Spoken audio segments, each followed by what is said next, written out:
Shalom, Bapak Ibu Saudara yang dikasihi Tuhan Yesus Kristus.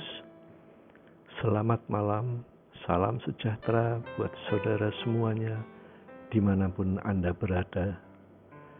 Damai dan sukacita oleh Roh Kudus senantiasa melimpah dalam hati dan kehidupan saudara semua.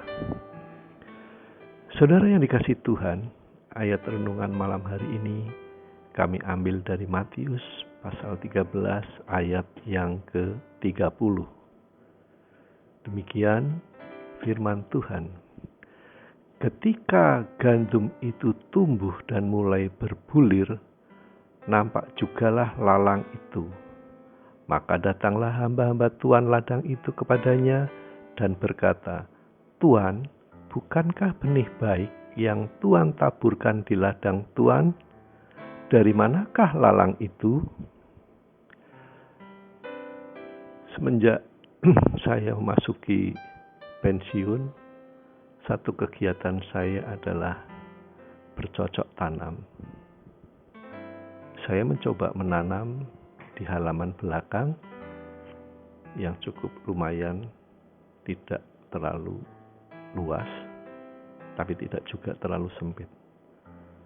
Saya mencoba menanam beberapa jenis tanaman, ada sayuran, ada buah. Begitu juga yang di pot juga saya coba tanaman. Ada hal yang menarik saat saya mencoba bercocok tanam ini, di mana saya perhatikan kalau saya tidak merawat tanaman itu, taruh aja 3 hari, pasti akan tumbuh lalang atau rumput liar. Atau mungkin Bapak Ibu Saudara lihat sebuah ladang yang dibiarkan begitu saja tanpa ada perawatan dengan baik, dalam waktu yang tidak terlalu lama akan banyak tumbuh ilalang. Atau mungkin Bapak Ibu perhatikan ada sebuah halaman rumah kosong yang tidak pernah dihuni oleh pemiliknya, maka akan terlihat rumput liar dan semak belukar yang tumbuh di sana-sini. Pertanyaannya sederhana. Apakah saya secara sengaja menanam lalang atau rumput liar? Apakah juga di ladang yang kosong ada orang yang sengaja menanam ilalang? Atau apakah pemilik rumah kosong juga dengan sengaja menabur benih rumput liar sebelum dia meninggalkan rumahnya? Tentu saja jawabnya tidak.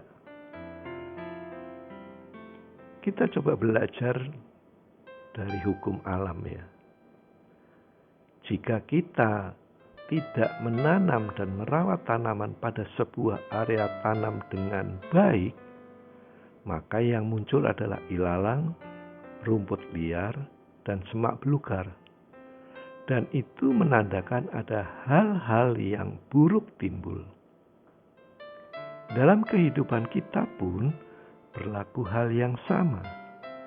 Jika kita tidak mengisi ladang pikiran kita dengan hal-hal yang baik dan bernilai positif, maka yang tumbuh adalah hal-hal yang negatif yang langsung menguasai pikiran kita. Bapak Ibu pernah melihat alat tensimeter yang manual? Mungkin kalau Bapak Ibu ke puskesmas, ke klinik, ke dokter, tapi masih ada alat tensimeter yang manual, itu menggunakannya air raksa. Pada saat kita ditensi, dan perawat itu akan memompa alat tensimeter itu sehingga air raksa itu akan naik. Tapi sebaliknya, kalau perawat tersebut tidak memompa, maka air raksa itu akan turun secara otomatis. Jadi kalau susternya itu memompa alat tensimeter itu, maka air raksa itu akan terus naik. Tapi sebaliknya kalau dia berhenti memompa, maka air raksa itu akan turun secara otomatis. Dengan kata lain, kita juga perlu memompa diri kita sendiri dengan antusias, dengan semangat, dan pikiran positif. Jika tidak, maka hal-hal tersebut akan turun dengan sendirinya dan hidup kita dikuasai oleh hal-hal yang negatif. Contohnya ya, ada pernah dipraktekkan ini. Tempatkan 2 ekor kambing dan seekor serigala pada kandang yang berjejeran. Seekor kambing ditempatkan persis di sebelah kanan kandang serigala, tetapi dengan dinding pembatas yang rapat dan tidak tembus pandang, sehingga si kambing tidak bisa melihat serigala yang ada di sebelahnya, begitu juga serigala tidak bisa melihat kambing yang ada di sebelahnya. Sedang yang seekor kambing lainnya ditempatkan pada kiri kandang serigala, tetapi dengan pembatas yang terbuka. Yang artinya si kambing bisa melihat tingkah pola serigala dan juga serigala bisa melihat posisi kambing yang ada di sebelahnya. Apa yang terjadi beberapa waktu kemudian? Kambing yang berada di sebelah kanan kandang serigala masih terlihat bugar dan sehat. Sedangkan kambing yang ada di kandang sebelah kiri serigala terlihat kurus dan stres. Apa penyebabnya? Teror dan ketakutan. Ada juga contoh. Saya punya teman yang hobinya itu nge-share berita-berita COVID yang belum tentu kebenarannya itu bisa dipertanggungjawabkan. Dan tanpa ia sadari, ternyata hal tersebut telah membuat sahabat-sahabatnya yang lain yang membaca makin tercekam dalam ketakutan di dalam pikirannya, yang membuat kondisi tubuh sahabatnya makin merosot. Teror dan ketakutan membuat imun tubuh kita makin menurun. Dari contoh di atas, kita dapat melihat bagaimana bahayanya hal-hal negatif yang masuk dalam ladang pikiran kita.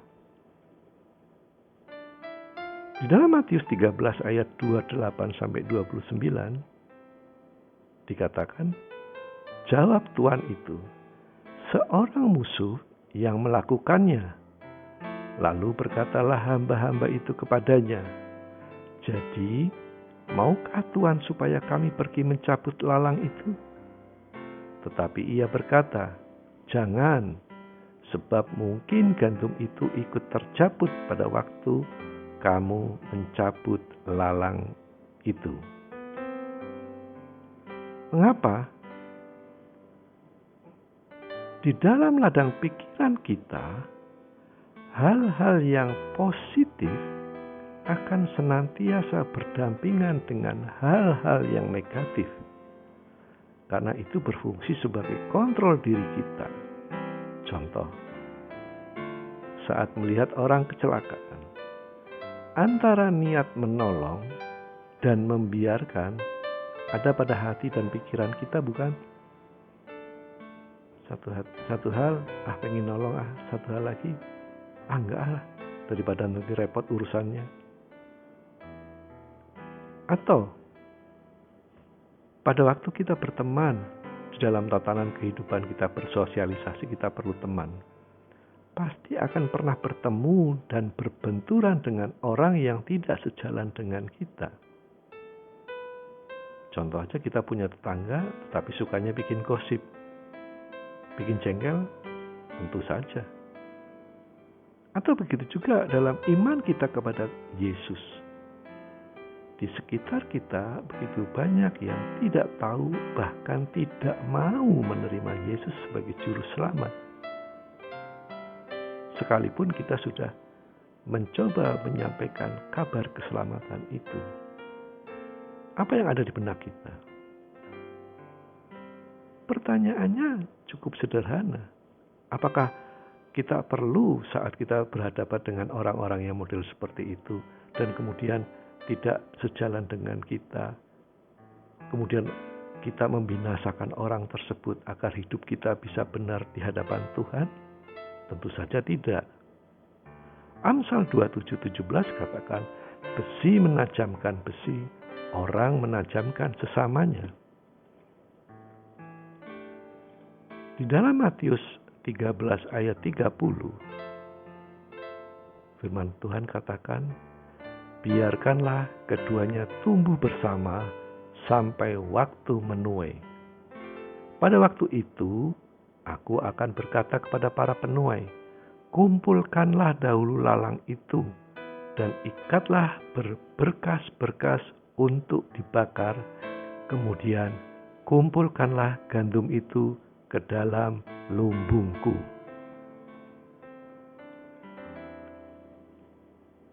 Seperti judul firman Tuhan di atas, lain ladang, lain belalang, lain lubuk, lain ikannya.